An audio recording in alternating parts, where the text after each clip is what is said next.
ওরাকলের সহযোগিতায় যাত্রা শুরু করলো বাংলাদেশ গভর্নমেন্ট ক্লাউড।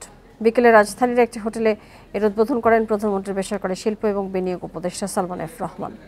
এ সময় তিনি বলেন, বাংলাদেশ গভর্নমেন্ট ক্লাউডের ব্যবহার সরকারি সেবায় বড় পরিবর্তন আনবে, যা দেশের ডিজিটাল ভবিষ্যতের পথে সহায়ক হবে।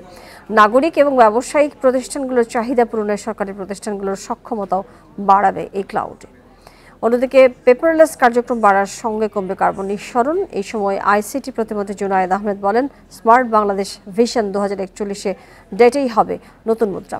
অনুষ্ঠানে যোগ দিয়ে ঢাকায় নিযুক্ত মার্কিন রাষ্ট্রদূত পিটার হাস বলেন, স্মার্ট বাংলাদেশের জন্য স্মার্ট নীতি এবং আইনের প্রয়োজনীয়তা তুলে ধরতে পাশে থাকবে যুক্তরাষ্ট্র।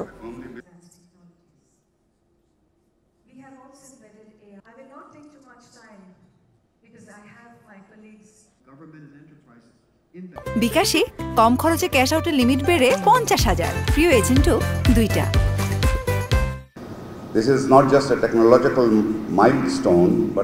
এটি শুধু একটি প্রযুক্তিগত মাইল ফলকই নয়, এটি আমাদের সরকারি সেবা গ্রহণের জন্য একটি রূপান্তরমূলক পদক্ষেপ। এর মাধ্যমে আমরা নতুন এক যুগে পদার্পণ করছি, যা ডিজিটাল ভবিষ্যতের জন্য সহায়ক হবে।